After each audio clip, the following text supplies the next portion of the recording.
Hello friends, ಸ್ವಾಗತ ರಾಶ್ರೀ ಕಿಚನ್ಗೆ. ನಾನು paneer butter masala ಮಾಡಬೇಕು ಅಂದ್ಕೊಂಡು ಎಲ್ಲ ರೆಡಿ ಮಾಡ್ಕೊಂಡಿದ್ದೀನಿ. ನೋಡಿ, ಪನ್ನೀರು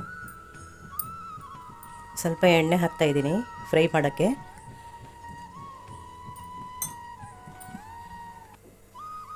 ಫ್ರೈ ಮಾಡಿ ಸ್ವಲ್ಪ ಬಿಸಿನೀರಿಗೆ ಹಾಕಿದ್ರೆ ಆಯಿತು. ಪಕ್ಕದಲ್ಲಿ ನೀರು ಇಟ್ಟಿದ್ದೀನಿ.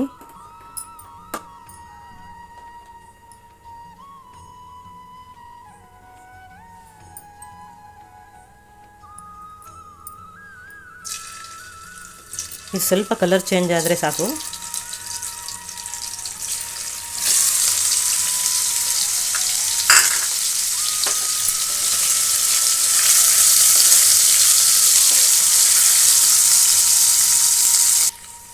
ನೋಡಿ, ಸ್ವಲ್ಪ ಕಲರ್ ಚೇಂಜ್ ಆಗಿದೆ.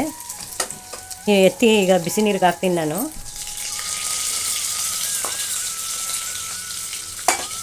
ಬಿಸಿ ನೀರಿಗೆ ಹಾಕಬೇಕು. ಅದೇ ಕಡಾಯಿಗೆ ನಾನು ಹಸಿಮೆಣಸಿನ್ಕಾಯಿ ಹಾಕ್ತಾಯಿದ್ದೀನಿ. ಒಂದು 4 ಕಟ್ ಮಾಡಿದ್ದೀನಿ. ಶುಂಠಿ ಬೆಳ್ಳುಳ್ಳಿ, ನಮ್ಮ ಖಾರ ಎಷ್ಟು ಬೇಕು ಅಷ್ಟು ಹಾಕೋಬೇಕು.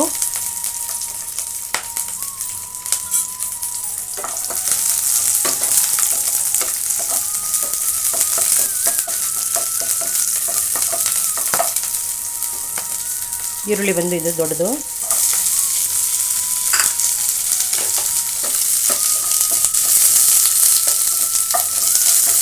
ಇದು ತುಂಬ ಕಪ್ಪಾಗಬಾರ್ದು.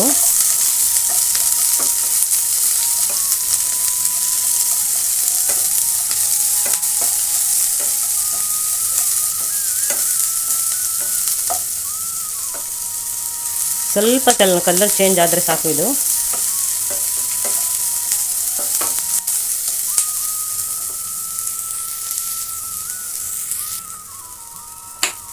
ಏಳೆಂಟು ಗೋಡಂಬಿ ಹಾಕ್ತಾಯಿದ್ದೀನಿ. ಇಷ್ಟಾದರೆ ಸಾಕು. ಆಫ್ ಮಾಡ್ತಾಯಿದ್ದೀನಿ. ಸ್ವಲ್ಪ ಕೊತ್ತಂಬರಿ ಸೊಪ್ಪು, ಬಟರು ಮತ್ತು ತಣ್ಣಗಾದ ತಕ್ಷಣ ರುಬ್ಕೋಬೇಕಿದು. ಎರಡನ್ನೂ ಮಿಕ್ಸ್ ಮಾಡಿ ಅರ್ಧ ಚಮಚ ಜೀರಿಗೆ, ಪಲಾವ್ ಎಲೆ, 1 ಏಲಕ್ಕಿ, 2 ಲವಂಗ, 1 ಚಕ್ಕೆ ಹಾಕಿ ಹುರಿದು ರುಬ್ಬಿದ ಮಸಾಲೆ ಹಾಕ್ತಾ ನೋಡಿ. ಮಸಾಲೆ ರುಬ್ಕೊಂಡಿದ್ದೀನಿ. ಮತ್ತು